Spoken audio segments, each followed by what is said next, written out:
Olá, boa tarde a todos. Bom dia, boa noite, boa madrugada, depender da hora que você vai assistir esse vídeo. Para quem está nesse momento sincronamente conosco na videoconferência, né, meu muito boa tarde, gratidão pela audiência, que para nós é sempre um sinal de prestígio. Hoje nós faremos mais uma leitura comentada do livro Em Busca da Nova Consciência, que é assinado pela Escola Rosa Cruz Áurea.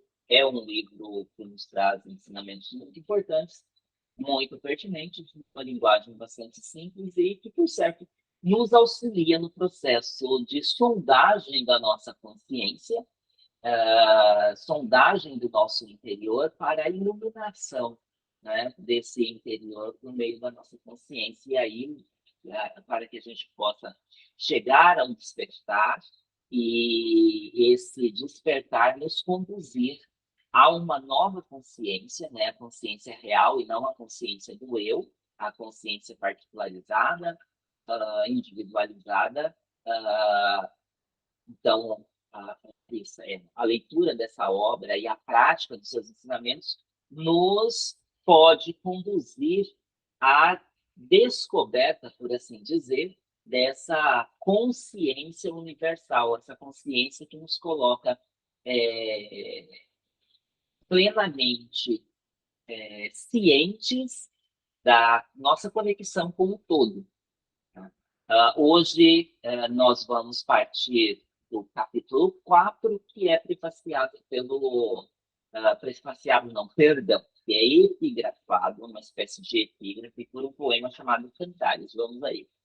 Tudo passa e tudo fica, porém, o nosso é passar.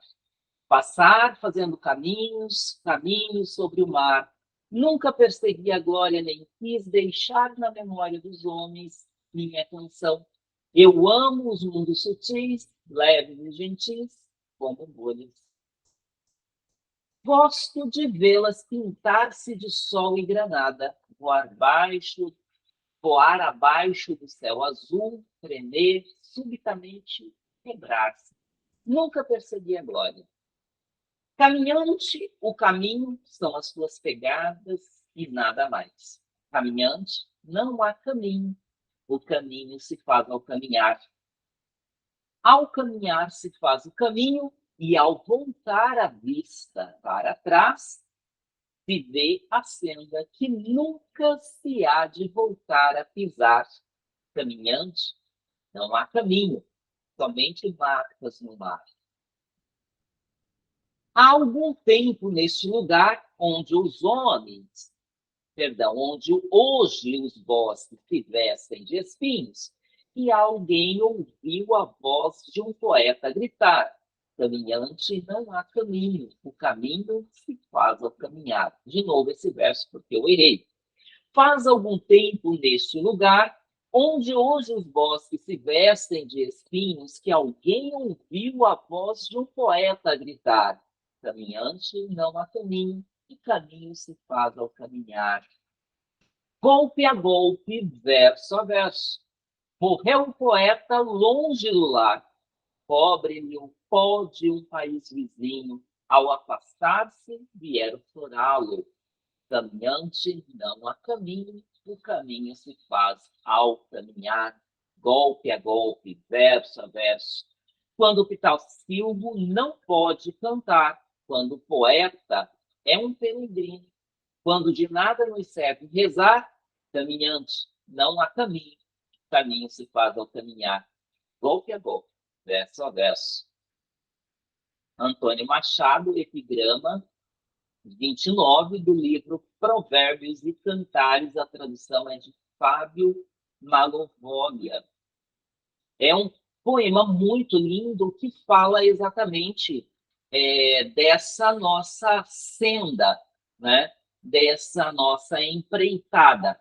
O caminho, ele existe, ele está à nossa frente e ele é feito ao caminhar. Ou seja, se a gente ficar esperando visualizar todo o caminho, a gente nunca vai, obviamente, sair do lugar.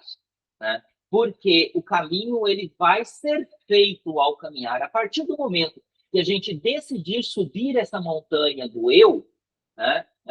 Que a gente decidir mergulhar dentro do próprio interior, né? De fazer essa caminhada interna e dar o primeiro passo, porque não adianta só decidir caminhar, é necessário dar o primeiro passo, né? Então, a partir do momento que esse primeiro passo é dado, esse caminho ele vai se fazendo à medida que você vai caminhando, né? Porque de se fazer esse caminho depende de cada atitude nossa. É muito comum as pessoas começarem a viajar para esse país chamado eu interior, né? Fazer essa caminhada julgando as bordas do caminho que vai se fazendo ao longo desse caminhar. E eu tenho repetido constantemente: o juiz, o julgar, o juízo de valor sobre esse nosso olhar para nós mesmos não ajuda em nada, né? Esses dias, em uma conversa, eu disse: somos muito complacentes com os outros. Tendemos a olhar os outros, os erros dos outros, que às vezes esses erros são, sim, perdoáveis, porque nós precisamos cortar as amarras que nos unem, né, que nos prendem a esses erros. Então, a gente, por meio do perdão, a gente rompe essas barreiras e a gente arrepende, muda de comportamento. Né? Não adianta você perdoar e continuar com o mesmo comportamento. Né? Muitas das vezes, a participação no fato é como um simples espectador, né? Ou alguém que recebeu a pancada e, ao invés de resolver a questão no momento, ficou alimentando o pós. Né? Então, o perdoar significa se arrepender, e arrepender significa mudar de comportamento, mudar de atitude em relação a. Então, implica uma mudança na sua vida. Né? Então, toda vez que a gente atribui esse juízo de valor, né? Toda vez que a gente julga, a gente acaba por embaçar as lentes dos nossos olhos que verão esse caminho sendo construído. Então, é necessário que a gente deixe para trás o juiz, a toga, o martelinho, né? E a gente não seja tão carrasco como somos. É necessário observar sem julgar, sem. Né? Então, a gente tende a ser muito complacente com os outros, admitindo, aliviando, ignorando coisas, às vezes, que não são para serem ignoradas, são para serem perdoadas, resolvidas e deixadas. Né? E, às vezes, até se afastar de quem provocou o erro. Né? É necessário que a gente, às vezes, faça isso para se preservar. E a gente acaba insistindo na convivência com essa pessoa está nos intoxicando e a gente insiste em ficar passando a mão na cabeça, né? Passando pano, para dizer uma linguagem bem do nosso cotidiano, para essa pessoa. E aí, quando a gente vai pensar sobre os nossos próprios erros, a gente não tem complacência, não tem piedade alguma. E isso, obviamente, não ajuda em nada nesse processo de construir a nossa senda, de construir o nosso caminho. Então, é exatamente disso que o poeta está falando. Né?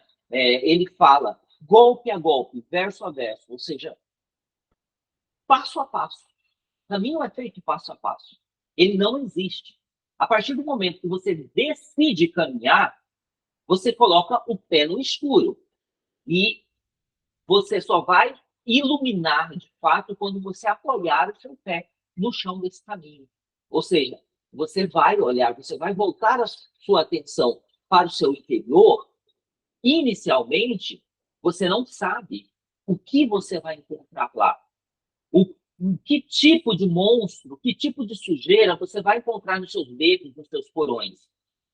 No entanto, o caminhar faz o caminho. Então, você vai.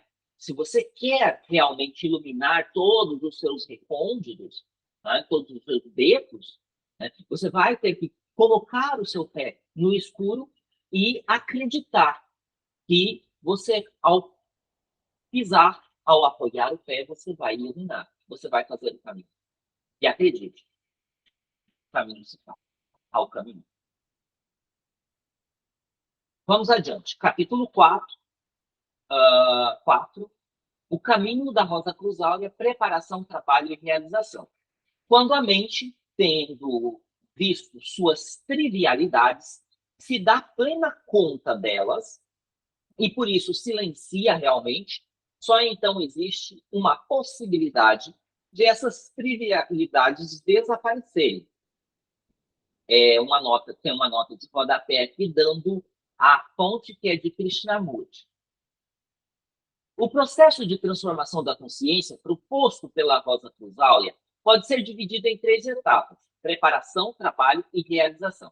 Veja bem, a Rosa Cruz Áurea é uma escola espiritual que descende das antigas escolas espirituais iniciáticas. Né? É certo que o que se pratica hoje em termos de ensino em escolas espirituais iniciáticas já é coisas muito relidas e readaptadas para os nossos dias e, infelizmente, já muito degradadas por causa da corrupção do medo e do desejo que impera nos nossos dias. Isso é bom que fique bem claro. Né? Mas os ensinamentos, as verdades eternas, elas não se desfazem. Então, eu quero deixar bem claro aqui que a gente está fazendo uma leitura autônoma, tá? Filosófica, para extrair a verdade da obra, independente de ser um ensinamento que circula em escola A ou escola B, religião A, religião B, isso não nos interessa, interessa a ideia, a verdade. Afinal de contas, a gente se julga, se acha filósofo, e o que o filósofo faz é buscar a verdade por trás dos ensinamentos, não importa quais sejam ou de onde eles venham. Esse é o nosso objetivo. O objetivo deste caminho é a manifestação plena da autoconsciência e a transcendência da consciência egocêntrica para uma consciência espiritual, transformando assim todos os aspectos dela. Quando falamos de espiritual, espírito e temas relacionados, estamos nos referindo a uma força de ideação que impulsiona tudo a atividade, uma força não egocêntrica que desconhece qualquer separação, pois está unida ao todo, como uma consciência universal. Lembrando que a nossa consciência desperta para o eu. Então, ela vai reconhecer esse eu e vai se individualizar. Tá? Então, por isso que a gente tem essa consciência individualizada. Ontem, eu falava com uma orientanda minha de doutorado sobre um fato do dia a dia e das nossas aprendizagens de filosofia, e ela me relatou sobre uma prova que fez e tinha uma questão que nos colocava como sendo iguais a todos os seres e coisas na manifestação e pedia comentários sobre essa afirmação. Né? E aí, uma determinada pessoa,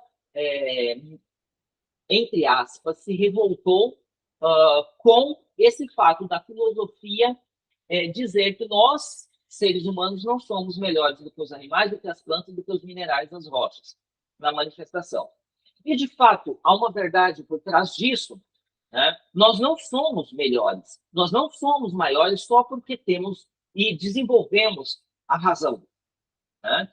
Isso é um atributo, o pensamento lógico, o pensamento simbólico é um atributo que somente a condição hominal possui, a condição homem possui, a natureza humana possui. Os outros não. Então, veja bem, na manifestação de um grão de areia às grandes galáxias, aos planetas, tudo vibra um grau de consciência do todo e vibra conectado a esse todo. Só que o ser humano é que desenvolve esse pensamento simbólico, desenvolve essa cognição simbólica, né? Desenvolve essa capacidade de aprender e criar. Isso nos vai distinguir, sim, mas não nos coloca em condições melhores. Da mesma maneira que eu, na condição humana, sou necessária à manifestação, uma pedra é necessária à manifestação. Veja bem, o nosso corpo tem água, o nosso corpo tem minerais, tem ferro, tem cálcio, tem manganês, né? Tem magnésio. Isso são alguns, eu não sou da área da saúde nem da área da biologia, alguns constituintes nossos que eu posso citar, que eu consigo citar. Né? Veja bem, o mineral está lá. O meu corpo, para existir, necessita ter esses minerais. E ao longo da minha vida, se eles me faltarem, eu tenho que fazer reposição, porque senão a minha saúde declina. Detalhe. Então, como que eu sou maior, como que eu sou mais importante na manifestação, se eu preciso do mineral, se eu preciso da água, se eu preciso do alimento, que é resultado de toda interação entre as forças da manifestação. Não há como. Está tudo conectado. Nós é que somos separatistas. Nós desenvolvemos uma consciência individualizada e nos sentimos vaidosamente separados de toda a manifestação. Isso é verdade? O fato de nós sermos separatistas e nos sentirmos vaidosamente separados, sim. Mas a separação que nós fazemos e o fundamento dela é uma ilusão. Nós não estamos separados da água, nós não estamos separados da terra, não estamos separados dos animais, não estamos separados dos vegetais nem dos minerais. Eles, de alguma forma, vão fazer parte da nossa vida, quer da nossa própria constituição corpórea material, quer da consciência que vamos ter sobre eles, né? Sobre a condição material, os minerais que nos são necessários à nossa sobrevivência, né? A água, o cálcio, o ferro, o manganês, o zinco, o magnésio, entre outros, né? E os alimentos, as plantas, os animais que nos fornecem proteína. Tá?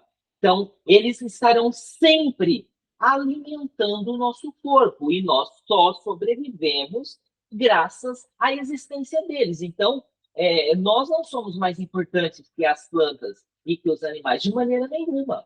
Nós vivemos relações de interdependência. Né? Cada um de nós, minerais, plantas, animais, homens, planetas, galáxias, vibrando o seu nível de consciência do todo. Essa consciência que temos não é nossa. O nosso corpo é o veículo que navega essa consciência. Essa consciência é o olho de Deus na manifestação. É o olho do todo na manifestação. Aquela unidade de força, de energia pura, concentrada, que num determinado momento começou a se expandir e gerou tudo o que há, isso é o todo. E disso, dessa mônada, dessa partícula indivisível, nós temos algo que é projetado por ele, que é exatamente esse olho que vem para a manifestação, aprender, expandir. Então, veja bem, um animal, quando vê um alimento que ele é tóxico, que está estragado, raramente ele vai comer. Se vai causar problemas na saúde dele, ele não toca, ele não come. Nós comemos, tomamos Coca-Cola, nós tomamos refrigerante, comemos alimentos gordurosos, comemos açúcares que prejudicam sobremaneira a nossa, a nossa saúde. Quer dizer, será mesmo que um animal que tem todo esse saber, todo esse cuidado, que não ataca os seus semelhantes fortuitamente, é menos importante do que um ser humano, entre muitas aspas aqui, vivendo, comendo de tudo, não tendo o menor cuidado com o seu corpo, que é o veículo da sua consciência, vivendo de qualquer maneira, como se não houvesse amanhã, atacando aos seus semelhantes, né? Vamos citar aqui, né, o caso que aconteceu com a nossa irmã, um bandista essa semana. Levou um soco na boca, um murro na boca, porque alguém disse que ela adorava demônio, ela quis explicar que não é demônio, que demônio existe na cultura, na religião dele, e não na religião de Umbanda, e a pessoa pegou e esmurrou a boca dela. Veja a situação. Então, um animal faz um negócio desse? Não faz. Sabe? Nós só justificamos a nossa existência na manifestação se e somente se nós desenvolvemos valores, virtudes e sabedoria e exercermos isso plenamente. De outra maneira, nós somos só um animal manifestando, sendo dominado pelo instinto. A natureza precisa de um ser humano se realizando com a realização dos demais animais? Não, definitivamente não. Né? Então, definitivamente, nós não somos mais importantes que um cachorro, que um tatu, que uma onça, que uma árvore qualquer, que uma pedra qualquer. Definitivamente não somos. Guardadas as devidas proporções, cada ser na manifestação tem o seu valor e o todo depende da harmonia entre todas essas células que compõem o que nós chamamos de criação. O primeiro degrau do caminho espiritual é a separação. Perdão, é a preparação. Foi até bom eu ter surgido essa palavra separação, porque eu me embrenhei aí nessa explicação, nessa argumentação que fiz, e esqueci de dizer o seguinte: a sabedoria oriental tibetana diz que a separação é a heresia da desconexão. Né? Então, o egoísmo é a heresia da separatividade. O egoísmo é aquilo que vai separar tudo. Enquanto o amor une, o egoísmo vai separar. E a gente precisa ter muito cuidado com a separação, com a separatividade, porque ela nunca vai ser fator de soma para a nossa evolução, para o nosso crescimento. Então, é preciso ter muito cuidado com isso. Negligenciar o egoísmo, a consciência sobre o egoísmo, negligenciar a consciência sobre a separação, sobre a separatividade, seja ela qual for, vai implicar em um mergulho vertiginoso nosso na materialidade, algo que não nos é fator de soma. O primeiro degrau do caminho espiritual é a preparação. Um dos aspectos dessa preparação é o conhecimento da filosofia e da proposta de trabalho da escola.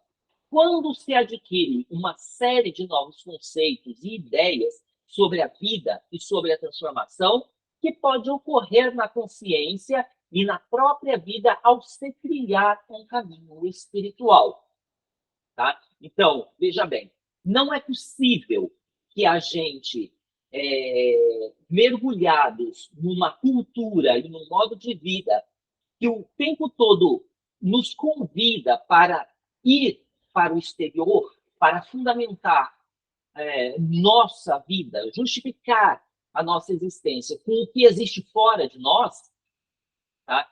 É extremamente pertinente a gente trilhar o caminho do conhecimento da filosofia, porque ela nos dará um ferramental que nos permitirá não só olhar para o nosso interior, mas retirar o juiz e colocar no lugar do juiz um olho que vai olhar e que vai compreender. Sim, Cláudio é dessa forma. O Cláudio é colérico. O Cláudio responde colericamente ao mundo. Sim, o Cláudio é assim. E, a partir daí, começar a entender os mecanismos que atuam, que servem de gatilho para acionar essa cólera. E aí começar a desativar esses gatilhos pouco a pouco, né? Ir iluminando cada um deles e estabelecendo um domínio sobre eles, fazer com que eles, esses gatilhos, essa fúria, essa cólera, trabalhe para mim e não eu para ela. Obviamente, todos nós temos uma maneira própria de enxergar a vida, de acordo com a cultura em que nascemos, com a educação que recebemos, com os princípios familiares e religiosos que adquirimos. Assim é natural que nos aproximemos de uma nova filosofia comparando seus ensinamentos aparentemente novos com o que já conhecemos. O maior motivo de inquietação para aqueles que adentram no caminho de uma filosofia clássica, visando o desenvolvimento de uma vida interior, de uma vida espiritual, de trilhar uma senda espiritual, está exatamente na comparação, em comparar tudo aquilo que está recebendo com aquilo que já está engendrado dentro de si, quer por meio de ensinamentos recebidos escolasticamente na escola, quer por não conhecimentos, porque o conhecimento é do âmbito da ciência e não do âmbito da religião, mas quer por dogmas e doutrinas, pelo conjunto de crenças sistematizadas, recebidos eclesiasticamente, ou seja, pela igreja. Então, quando a pessoa vai para uma escola filosófica, não vou colocar aqui uma escola espiritual, mas uma escola filosófica, e ele é evangélico, por exemplo, ele vai estudar durante um tempo, e quando começar a aparecer os saberes que vão contradizer, por exemplo, que o nosso mundo tem por volta aí de 4.000 anos, né? 2.000 anos até Jesus, 2.000 anos atrás, né? Até a criação. Ou 6.000 anos, alguns admitem 6.000 anos, né? 2.000 anos de nós até Jesus e 4.000 anos antes dele. Só que a filosofia nos diz que não, né? E dá-nos evidências de milhões de anos para a existência do planeta e muitos, mas muitos, mas muito milhares de anos, né, da nossa própria existência. Isso vai criar um conflito gigantesco na cabeça de quem tem essa primazia da narrativa bíblica, né? Que não é, em nenhuma medida, conhecimento. Né? São narrativas, são textos político-religiosos, simbólicos, que não podem ser entendidos fora da cultura que foi escrita, da cultura para a qual foi escrito aquele texto. Né? Então, a pessoa vai entrar em parafuso exatamente porque ela não vai admitir. Ela vai ter o relato bíblico, a narrativa bíblica, como uma verdade relativa e absoluta, e não vai aceitar nada que venha de fora. Então, esse é o típico copo cheio. Né? Em copo cheio, você não coloca mais nada. O que você quiser colocar vai transbordar, né? Não vai entrar, obviamente. E isso não acontece só com aqueles que estão no meio cristão. Tá? Isso acontece com todo e qualquer religioso fundamentalista. Né? Pegou a sua doutrina, o seu dogma, o seu conjunto de crenças e usou para fundamentar qualquer coisa na existência Não adianta. Não adianta. O máximo que a gente pode dizer para ajudar a pessoa é, olha, reflita sobre isso que você está fazendo. Talvez você devesse esvaziar o seu copo um pouquinho, né, para poder entrar uma gotinha aí do novo. Lembrar que só cai uma folha, né, a filosofia lá da série A Roda do Tempo, uma folha só cai para que nasça uma nova. Lembrando a música de Mercedes Sosa, é necessário que algo interno morra para que nasça algo novo dentro. Então, se você prefere ser fundamentalista e continuar com o velho, cultuar o velho e se enclausurar, se prender ao velho, não busque a filosofia, não queira estudar a filosofia, não queira desenvolver uma vida espiritual de fato, não queira ter vida interior, né? Porque você busca a projeção exterior. Dizemos aparentemente, porque estes ensinamentos, porque esses não são ensinamentos novos. Dizemos aparentemente, porque estes não são ensinamentos novos, já que tudo aquilo que falamos na escola foi abordado no passado, de diversas maneiras, em linguagens apropriadas à consciência das pessoas em diferentes épocas e locais. Assim, podemos dizer que o ensinamento da escola tem ligação direta com ensinamentos de várias escolas e enviados do passado, como Hermes Trismegisto, Lao Tse, Buda e muitos outros. No Ocidente, o cristianismo gnóstico original é o elo mais conhecido dessa corrente. Tá? Então, veja bem, o que acontece com os ensinamentos que vão sendo dados, que vão sendo trazidos ao longo dos tempos pelos enviados, pelos grandes homens, pelos grandes avatares, e com as religiões que são dadas como naturais. Ao longo do tempo, né, esses ensinamentos eles vão sendo perdidos, a capacidade de compreender os símbolos presentes neles vai sendo perdida, e aí não há outro caminho senão os mestres dessas religiões, desses ensinamentos, até por pouca compreensão desses símbolos, por não conseguir desvendar esses símbolos, irem colocando véus sobre esse ensinamento, sobre essa mensagem natural, original, deixada pelos grandes avatares, né? Hermes Trismegisto, Lao Tse, Buda, Krishna, Jesus Cristo, entre muitos outros, né? Então, as religiões vão, e os mestres vão encobrindo, né, como jogando véus em cima e vão encobrindo cada vez mais, ao ponto de o que chega para nós hoje do ensinamento de Cristo, né, do Avatar, só são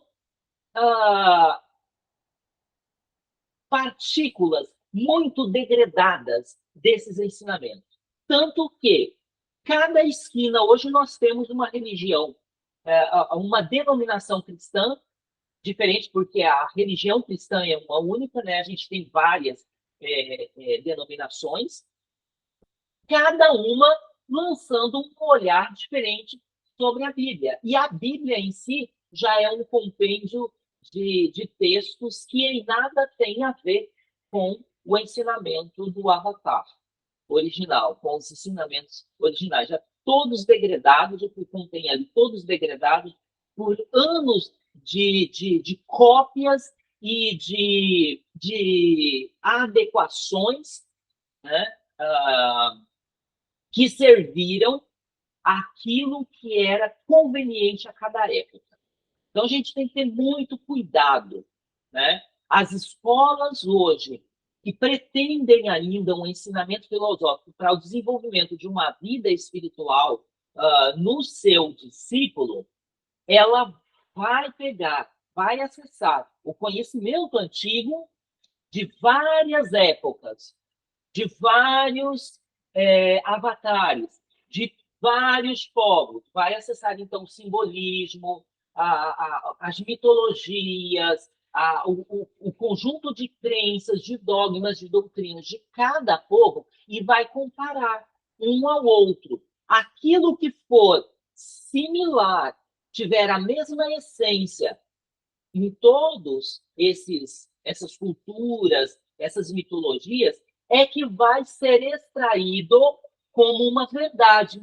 E aí isso vai ser ensinado. É a isso que se propõe essas escolas filosóficas. E que a gente aqui, no nosso pequenino, insignificante grupinho, né, tenta também fazer, aprender com esses grandes que vieram antes da gente, né, olhar para todos esses ensinamentos, para todas essas religiões, para todas essas mitologias, tentar, de alguma forma, compreender o símbolo para que a gente possa acessar esse mundo das verdades. Neste exato momento, estamos provavelmente comparando tudo aquilo que achamos que sabemos, ouvimos ou estudamos com aquilo que lemos agora. Então, se você está cheio, impregnado ali de leitura bíblica, de pregação de púlpito, né, seja do padre, seja do pastor, seja do apóstolo, se você pegar um livro desse daqui para ler, não vai ficar nada em você. A menos que você decida pegar o seu copinho e fazer assim, ó. Decidir aprender para comparar com o que você já tem, o que você acha que sabe, para fazer uma síntese. Vou comparar os dois, aquilo que for similar entre os dois, eu vou extrair para mim. O grande problema das pessoas não é nem o fundamentalismo, porque o fundamentalista, ele não tem jeito. Ele não tem jeito. É dar surra com gato morto nele até miar, sabe? Esse está perdido. Esse não vai emborcar o copo dele de jeito nenhum, tá?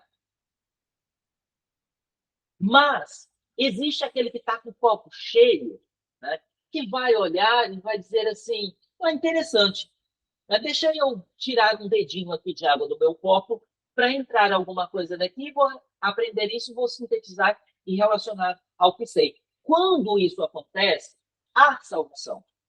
Há salvação. Porque a filosofia não nos vai apontar um dedo e nos vai dizer, em nenhum momento, deixa a sua crença, a sua religião de lado. Ela vai dizer para a gente, cuidado com uma ilusão. Cuidado com esse dogma que você tem apego. Livre-se do apego. Livre-se da paixão, porque o apego e a paixão gera dor. Se torne mais humano, se torne virtuoso. Não importa se você está na Igreja Católica, se você está na Assembleia, se você está na CCB, onde diabos você esteja. Num centro espírita, num terreiro de candomblé, num terreiro de umbanda, não importa. A filosofia vai apontar para você e vai dizer, seja humano, desenvolva o potencial humano, desenvolva o poder latente em você, da virtude, da sabedoria e dos valores. Dê vida ao Deus que reside em você, em terra. Então, traga esse olho de Deus para a manifestação e deixe esse olho ver. Não queira você mostrar ao olho de Deus. Deixe ele por meio de você ver. E aí sim você estará num caminho de desenvolvimento de vida interior, de vida espiritual. Nesse instante, estamos provavelmente compreendendo tudo aquilo que achamos, que sabemos, ouvimos ou estudamos, com aquilo que lemos agora. A partir daí, classificaremos os conceitos, por exemplo, entre aqueles que concordamos, aqueles que não concordamos e aqueles que nos parecerão contraditórios. Claro, a gente tem uma cultura, uma educação, a gente cresce num determinado lar, que nos introjeta determinados valores, e esses valores irão nos guiar pela vida. Né? Novamente, se a gente se sente copo cheio com tudo isso, não queira aprender mais nada. Você está completo. Né? Tudo o que você quiser colocar nesse copo cheio, vai transbordar, vai vazar, não vai pegar nada. A menos que você decida que você vai comparar conceitos, que você vai comparar o que você está recebendo com aquilo que você pensa que você sabe.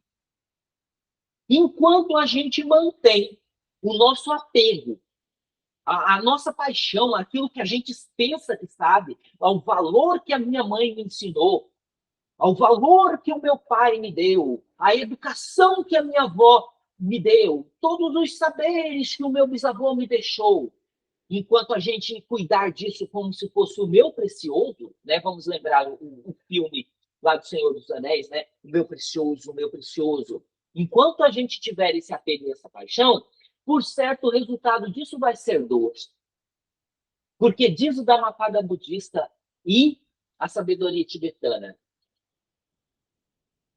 o apego e a paixão, o medo e o desejo geram dor. Se eu não estiver aberto a receber, a comparar, a procurar entender, a fazer uma síntese daquilo que eu sei com aquilo que eu acabei de receber, não adianta. É só conteúdo que vai transbordar ao seu copo que está cheio. Então, decida esvaziar o seu copo. Aprender implica em constantemente pegar o que se sabe e deixar ir, se livrar dele e trazer algo novo. Para que adentro nasça, diz a música de Mercedes Sosa, para que adentro nasça coisas novas, para que dentro nasçam coisas novas. É necessário matar. Por isso que minha voz do silêncio, Madame Blavatsky, diz: mate a mente. Mate o que você pensa que sabe. Mate o que você pensa que é, para que dentro de você, nasça um novo conhecimento, nasça um novo eu. Mas, seja qual for o caminho que trilhemos, sempre que aprendemos algo novo, vivenciamos a fase preparatória, que é a compreensão do ensinamento. Essa compreensão, porém, tem valor apenas quando nos leva efetivamente à mudança de consciência e de comportamento. Aquilo que eu tenho repetido para vocês, né, no nosso pequenininho e no grupo. Não é necessário só entender o que é ter acesso ao conhecimento, saber o que é, compreender esse ensinamento, compreender esse preceito. É essencial, porque a partir da compreensão a gente consegue aplicar. E a aplicação nos leva à mudança de consciência e de comportamento. Mudança de consciência, como assim? A gente tem várias consciências? Sim, a gente tem duas consciências. Né? A gente tem uma consciência que é desperta quando nós despertamos, né, nessa vida, e imediatamente essa consciência identifica o que está vendo, o que está sentindo, o que está percebendo, e se identifica com ela, já cria apego, cria paixão em torno disso, né? E a gente tem uma consciência universal, integrada ao todo. A consciência individual, que é apegada, que desenvolve paixão, ela tem a ilusão de que é separada do todo, que é mais importante, como a gente falou no início da nossa conversa, que se sente mais importante do que um animal na manifestação, um mineral na manifestação, do que uma planta na manifestação. Então, essa consciência eu individualizada, ela é separatista. Né?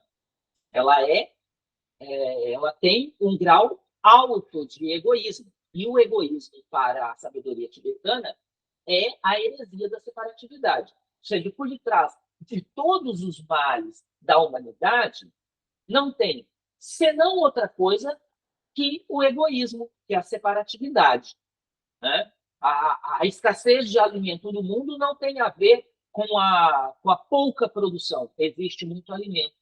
Tem a ver com a separatividade, a concentração da produção na mão de poucos, um preço elevado que impede a maioria de ter acesso e o desperdício de alimentos daqueles que conseguem ter acesso a ele. Então, vê que o egoísmo aí perpassa todas as facetas do problema. Se a gente for procurar, todos os problemas que vivenciamos têm por trás uma única coisa: egoísmo. Né? O egoísmo é gerado a partir do apego e da paixão. Consequentemente, trará sempre dor. Né? E a outra nossa consciência é aquela consciência ávida por nos conduzir, que é a consciência universal conectada ao todo. E é óbvio, é ela que vai fazer a transformação que nós tanto precisamos para começar a caminhar a caminhada de evolução, a caminhada espiritual, a caminhada do desenvolvimento de uma vida interior. Vamos mais alguns parágrafos e aí a gente encerra. Qualquer ensinamento só tem valor quando é transformado em ação. É aquilo que eu falei para vocês. Não adianta ficar só recebendo o conhecimento, repetindo o conhecimento. É necessário compreender e colocar em prática na vida. Assim, por mais que estudemos a filosofia de vida, seu valor só se prova na prática, razão pela qual não devemos simplesmente conhecer, mas também buscar transformar em realidade concreta aquilo que acreditamos ser verdadeiro.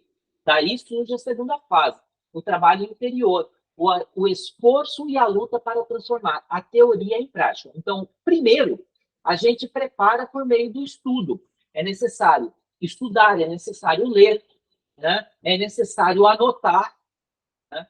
Para que a gente consiga fazer uma síntese disso tudo para a nossa compreensão. Em segundo lugar, colocar em ação, fazer o trabalho interior.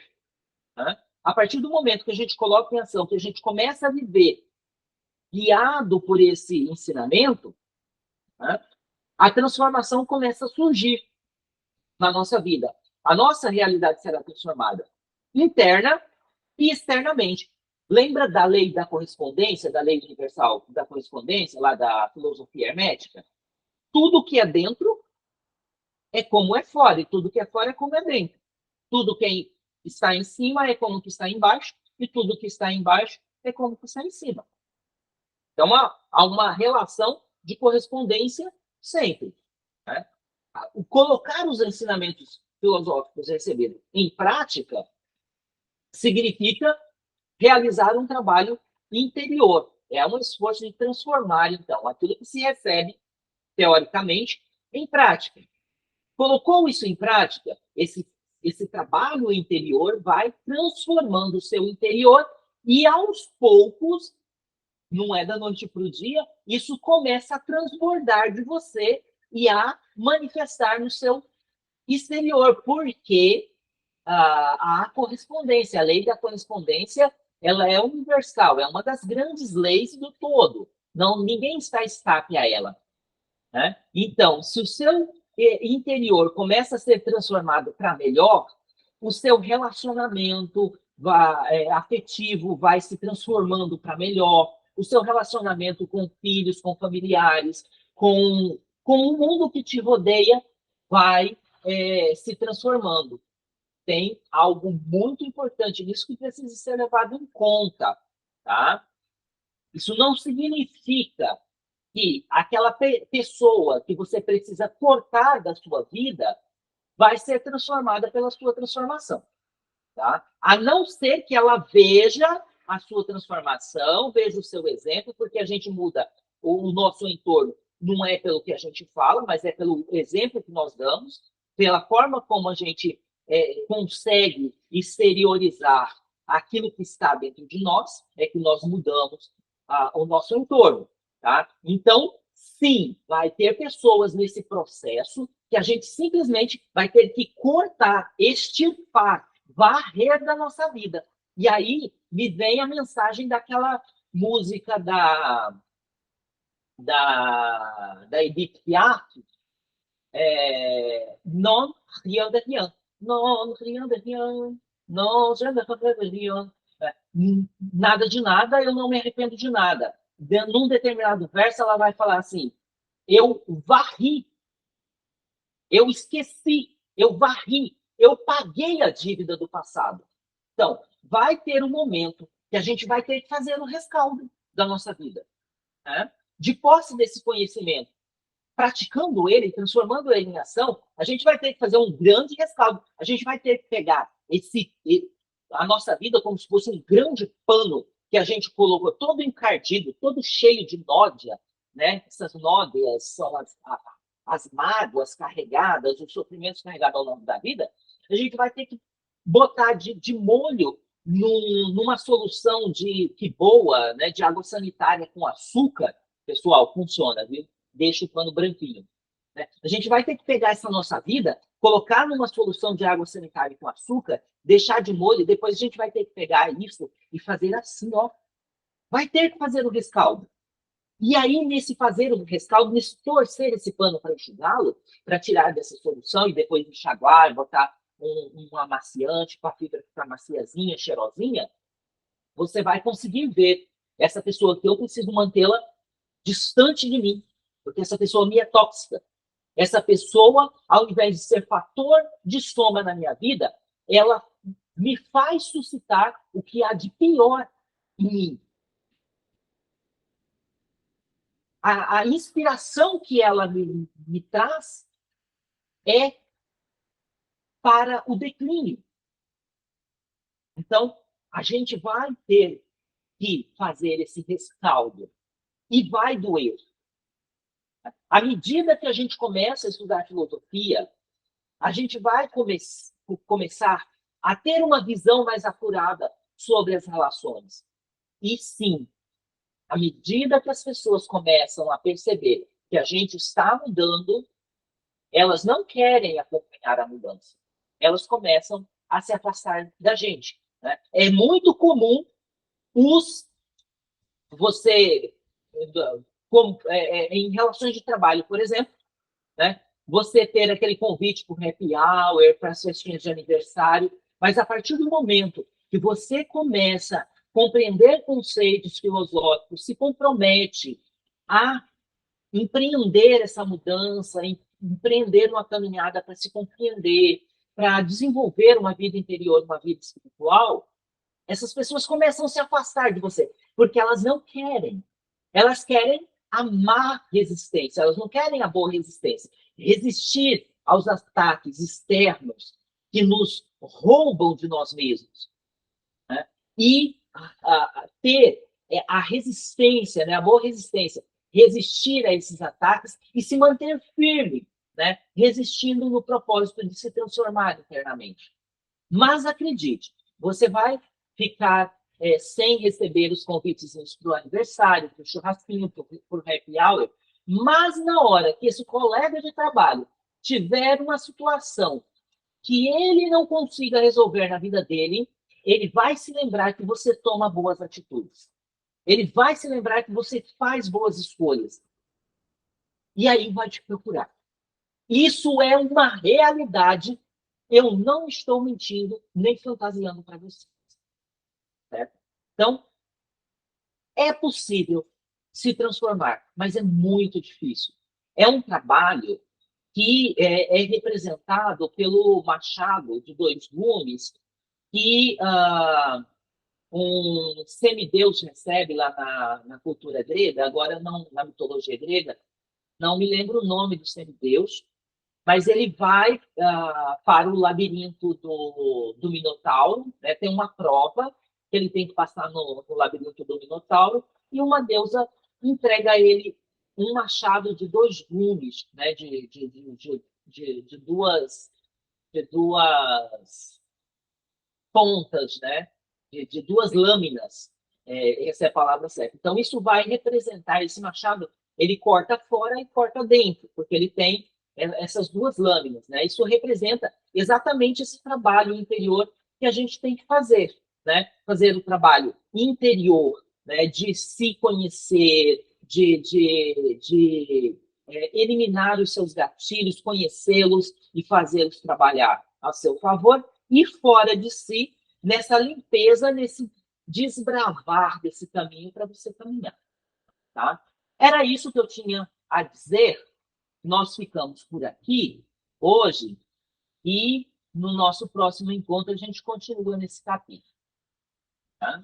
E minha gratidão por vocês estarem comigo até agora.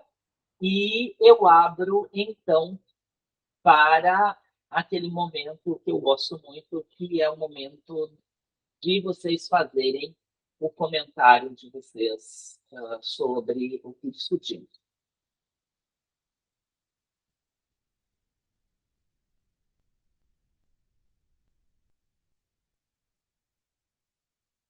Quer falar primeiro, Laura?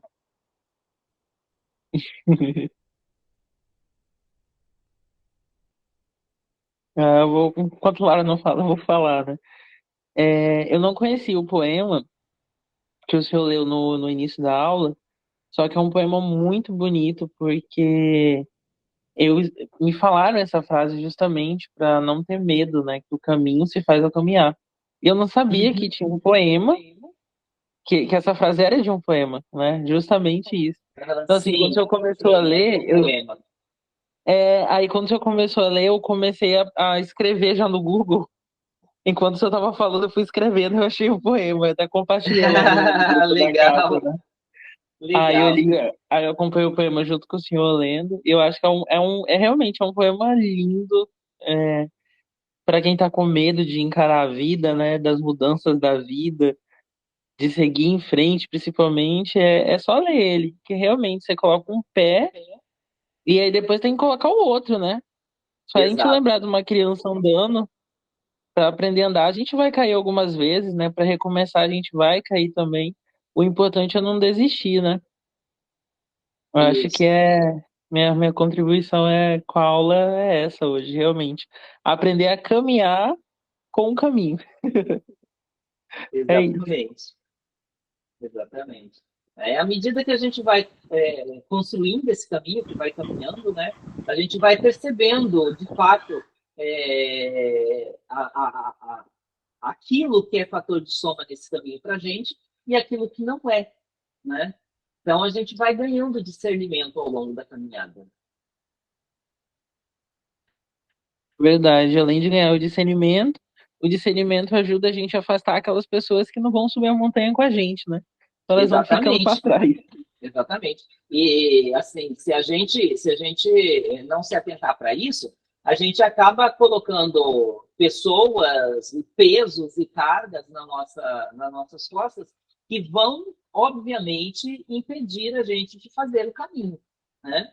E aí a gente nem o outro vai caminhar, porque ele não quer caminhar, ele não decide caminhar, porque se ele decidisse, ele entenderia que o caminho dele ele tem que fazer, né? E aí a gente que decide arrastar ele pela mão, pelo pé, ou botar nas costas e carregar, vai acabar fazendo com que a gente não saia, não consiga sair do lugar.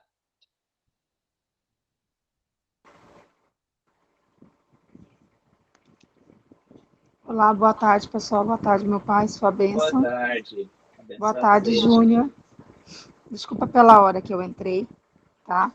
Mas, assim, eu gostei muito da parte onde o que o senhor fala o seguinte: existem pessoas que estão em nossa volta e são pessoas que nos desequilibram, né? Essas pessoas, elas têm uma carga que, como que eu posso lembrar agora?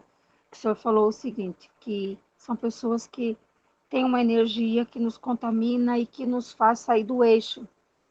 E elas não estão legal, elas se aproximam da gente, acabam nos desequilibrando.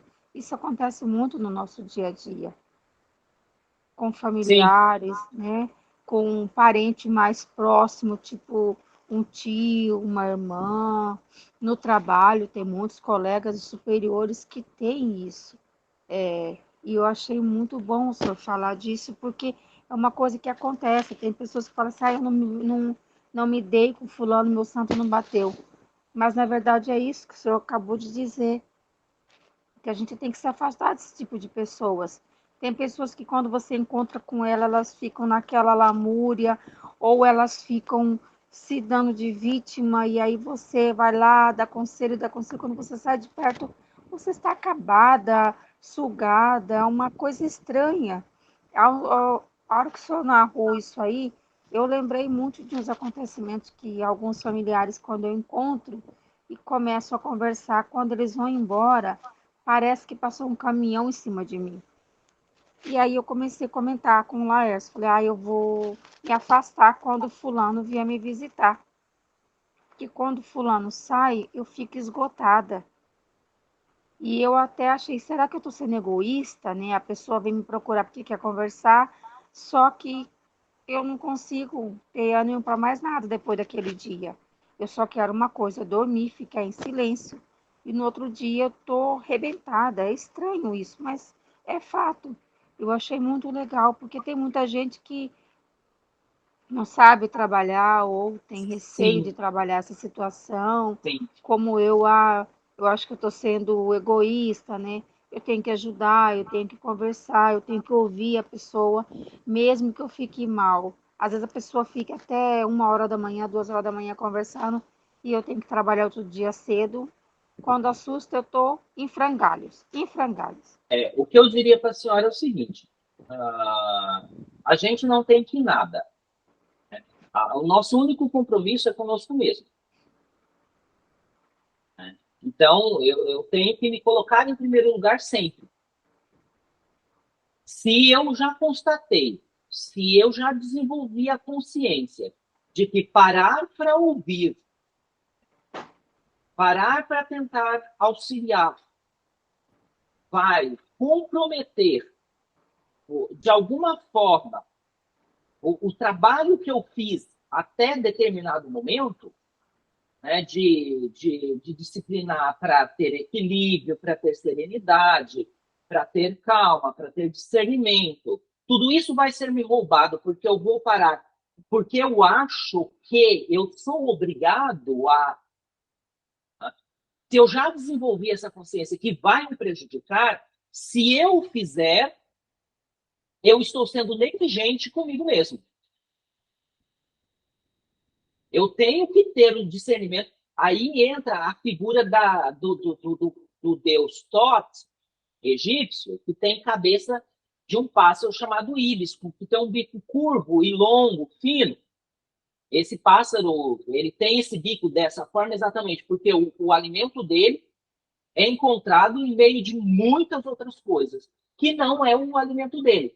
Então, ele tem o bico comprido para ele pinçar com o bico exatamente aquilo que é o alimento dele.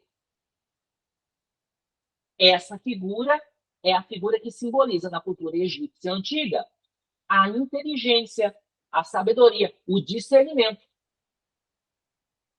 Então, a senhora já olhou para isso e já identificou que isso não é alimento para a sua vida espiritual. Que isso não é fator de soma para a sua caminhada. Que ao invés de tu dar um passo nessa relação, tu dar um passo nessa relação, à frente, tu dá 2, 3 atrás, tu regride. Então, já existe essa consciência, se a senhora não se atentar para dizer para essa pessoa, até aqui eu te ouvi, agora não te ouvo, não te ouço mais. Eu ia falar outra coisa, né? E aí seria um erro grotesco. Ainda bem que não pronunciei. Eu não te ouço mais. Até aqui eu te auxilio. A partir daqui eu não te auxilio mais. Porque se a senhora, qualquer um de nós, der auxílio ao outro em detrimento ao próprio equilíbrio, é negligência. E o Dhammapada nos diz que o caminho da negligência é a morte. A gente pode entender a morte aí em diversos aspectos, no aspecto objetivo, no aspecto subjetivo. No aspecto subjetivo, a gente pode enumerar inúmeras mortes, né? A morte do seu equilíbrio, a morte do seu avanço espiritual, a morte da sua vida interior. Isso vai te consumir, né? Por isso que a gente aconselha, sonda a si e descubra, aprenda a identificar aquilo que vai te conduzir, né? Quais são as coisas do dia a dia, que tipo de música, que tipo de texto ler, que tipo de programa assistir. Eu já faz 4 anos que eu não tenho TV em casa. Não caio na tentação de ligar a TV para assistir nada, porque julgo que pouca coisa ali é fator de soma para o meu crescimento. E se é para eu ficar entristecido, ficar preocupado assistindo notícias do que está acontecendo no mundo, eu ficar achando que o mundo não tem mais jeito, eu ficar revoltado com as injustiças que acontecem no mundo, eu prefiro não saber do que está acontecendo. Então, eu corto as amarras. Faz parte do nosso crescimento, né, ter esse discernimento. Isso daqui me conduz avante, à frente, acima na minha caminhada. Isso daqui me puxa para baixo. Eu não quero, imagina, voltar um passo sequer, retroceder um passo sequer na minha caminhada. Eu não admito isso mais. Então, sim, eu vou cortar a relação com a pessoa que me for tóxica. Aquela pessoa no trabalho que é tóxica, eu vou relacionar com ela estritamente dentro do profissional. Bom dia, boa tarde, que posso me servir? Resolvi o que tenho de resolver com essa pessoa? Não quero, mas não vou falar nada. E aí, fulano, tá tudo bem com você? Ai, nossa, poxa, se você fizesse assim, se você fizesse... Nada disso. Porque se a pessoa não chega por ela, a consciência de que ela precisa mudar, de que ela precisa se conhecer, de que ela precisa se iluminar, não vai adiantar eu ficar mostrando, eu ficar querendo... Não. Como disse o Avatar Cristo, né, Jesus Cristo, quem quiser vir após mim, tome a sua cruz, negue a si mesmo e venha, me siga. Ele não disse, eu vou aí te pegar e vou te carregar no colo, não. Ele não diz, eu vou conduzir você pelo caminho, eu vou tomar você pela mão. Toma a tua cruz e me segue. Ele não pegou na mão de ninguém, não. Ele não pegou ninguém no colo, ele não jogou ninguém nas costas. Não, absolutamente, não é responsabilidade nossa. A nossa responsabilidade é para conosco. É fazer o trabalho interno de mudança e, obviamente, o trabalho externo vai corresponder. E aí, esse trabalho externo vai, a partir do nosso interior, começar a transbordar. E quem quiser seguir, que siga. Então, a gente muda o mundo, volto a repetir, pelo nosso exemplo e não pela nossa fala. Então, não adianta você ficar falando. Ah, você precisa mudar. Ah, porque isso... Não adianta. Diz um aforismo filosófico que se alguém carrega pedras achando que é diamante, deixa ela carregar. Porque ela não vai soltar, mesmo que você fique gritando para ela que não é pedra. Ela só vai soltar se ela chegar por si à conclusão de que é uma pedra. No máximo, o que poderá ser dito para essa pessoa é: reflita sobre o que você está carregando. Olha, talvez não seja o que você está percebendo. Olha, o mundo é ilusório. Reflita sobre o que você está carregando. É o máximo que a gente pode fazer. De maneira nenhuma, a gente pode deixar os outros nos adoecer, os outros nos roubar de nós mesmos. Aquilo que é do exterior, aquilo que vem de fora, nos roubar de nós mesmos. De maneira nenhuma. E não é egoísmo. Não é egoísmo. Tem pessoas, sim, que elas se alimentam dessa energia de baixa vibração, dessa energia que arrasta tudo para o limbo. E aí, tudo na nossa vida, o nosso livre-arbítrio, as milhões de milhares de possibilidades que temos de escolha, se reduzem a 2 escolhas apenas. A escolha pelo material e a escolha pelo espiritual. A escolha pelas coisas que são da matéria e as coisas que são elevadas. A gente tem que escolher. Então, olhar para tudo na vida, a relação com fulaninho aqui me arrasta para a lama, para o limbo, ou ela me agrega valor e me faz transcender a minha própria natureza material, me faz acessar a minha natureza divina. Tudo vai se resumir a isso. A roupa que eu vou vestir, a comida que eu vou comer, o texto que eu vou ler, a música que eu vou ouvir, o programa que eu vou assistir, a relação que eu vou ter. Independente se com um cônjuge, com um filho, com outros familiares. Aliás, assisti essa semana um vídeo no qual a pessoa fala bem assim: eu tenho familiares e eu tenho parentes. Quando eu percebo que um parente meu é tóxico, que um familiar, ele disse assim, ela, né? Ela é uma mulher, que um familiar meu é tóxico, eu corto da minha vida e ele se torna parente. Eu sei que existe, está ali, mas eu não faço questão alguma de ter nenhuma interação, de nenhum tipo com ele, porque me arrasta para baixo. Essas foram as palavras. Né? Então, lembrar sempre o trabalho de transformação da consciência da nossa vida, por consequência, é individual. Cada um deve fazer o seu.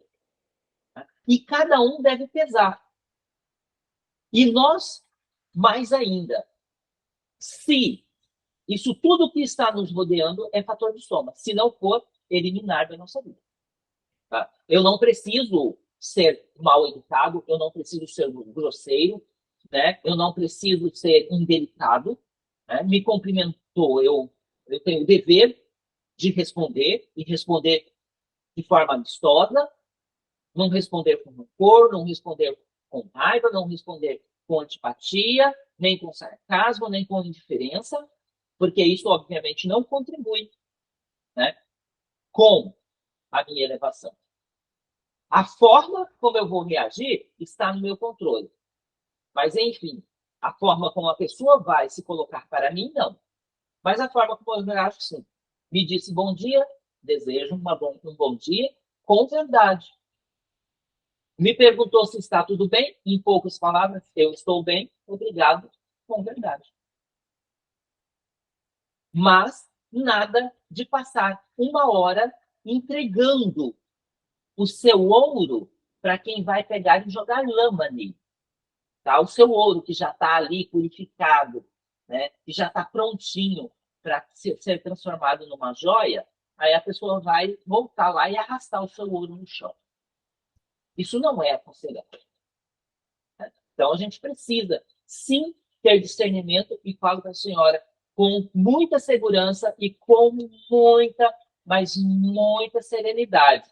Não é egoísmo eliminar pessoas que nos arrastam para a lama, que nos arrastam para o limbo, é necessário se realmente a gente quer crescer, ainda que fiquemos só. Há um preço a se pagar.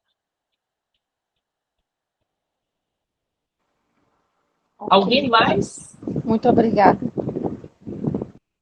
Foi alguém mais quer comentar? Júnior, Dona Rosemar?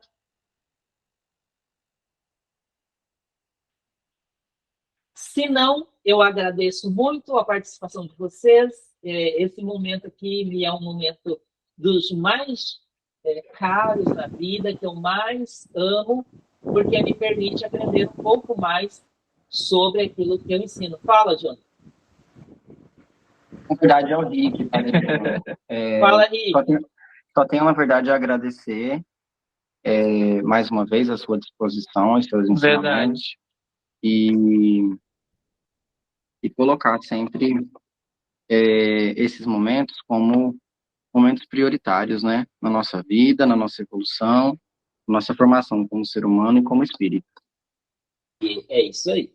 É isso aí, a gente precisa mesmo desse trabalho. E quando a gente, o trabalho é individual, mas quando a gente compartilha, né, do trabalho, quando a gente se reúne, forma egrégora, forma corrente energética, o trabalho individual de cada um se torna mais leve, mais fácil. Né? A gente pode chorar porque o trabalho é difícil, né, é doído, envolve quebra de muitos paradigmas da nossa vida, mas quando a gente tem o apoio do irmão, né, na caminhada, ele vai dizendo, olha, né, eu estou vendo você aí atrás, eu estou vendo você um pouco mais na frente, mas já estou te seguindo, né, estou bem aí, né, então vamos indo junto, né, e aí eu levo um escorregão ali, você me dá a mão, né, você leva um escorregão, eu te dou a mão, e assim a gente vai cada um construindo a sua caminhada de uma forma que todos se apoiam, né? Eu acho que isso, ao final do processo, ganham todos, né? Se cada um, como célula da humanidade, se cada ser humano, como célula da humanidade, fizesse o seu trabalho, todo esse corpo humanidade não sofreria tanto, né? Dona Rosemar, por favor, tem levantado a mão? Pode Oi, boa falar. tarde. Boa Oi. tarde. Ah, eu só quero agradecer. Foi muito linda a aula, eu gostei muito, viu? Gratidão e está convidada a participar da nossa próxima aula, Tá bom, eu vou entrar sim. certo? Foi muito Detalhe, bom, faz muito bem eu ouvir, eu gostei demais. que bom, eu fico feliz. Eu fico Eu feliz. também. Um Gratidão. abraço. Outra, um detalhe, a partir de agora, né, o vídeo, né, que está sendo gravado, o vídeo dessa nossa conversa, dessa nossa aula, vai para os nossos dois canais no YouTube, o meu canal de pesquisa acadêmica, que é o GFIL, né, Grupo de Estudos de Filosofia da Linguagem, Licor de Piqui, e vai também para o canal da Casa de Oração Axé de Boa. E não vou mais publicar o vídeo no grupo do WhatsApp da Casa de Oração, tá? A partir de agora ele vai ser publicado apenas no canal do WhatsApp. Então, se vocês gostam dessas nossas conversas, dessas dicas, né, de autoconhecimento que eu dou, desses conselhos, dessas cutucadas assim que eu dou, né, para a gente despertar, acessem lá o canal do WhatsApp que além dessa aula, né, diariamente eu coloco lá uma enquete, eu coloco um vídeo pequenininho para reflexão, normalmente de 40 a 60 segundos, para nossa reflexão todos os dias, tem lá alguma coisa, algum comentário que nos ajudam nessa caminhada. No canal do WhatsApp, mensalmente tem a leitura do texto Pesar, que é um texto filosófico pequeno, tá? De no máximo 3 páginas, que fala sobre coisas do nosso cotidiano, do nosso dia a dia, que muitos de vocês vão se identificar. Como, por exemplo, por que a gente começa tanta dieta e nunca termina ela, né? Por que a gente fala tanto que vai começar a caminhar e nunca coloca o pé na rua para caminhar, né? A gente fala sobre isso. O texto de fevereiro está quase pronto. Eu falo bastante sobre dieta, né? Por que é tão difícil fazer uma dieta e continuar firme numa dieta, tá? Então, mensalmente tem a leitura desse texto e será no canal do WhatsApp apenas e no canal do GFIL e no canal do Achei de Boa, não terá em outras plataformas, certo? Meu muito obrigado pela oportunidade de poder estudar junto com vocês, de compartilhar das dores e das delícias de construir a caminhada da vida interior, da vida espiritual. É muito bom contar com vocês. Meu muito obrigado mais uma vez e fica o convite para estarmos juntos na próxima aula. Até lá.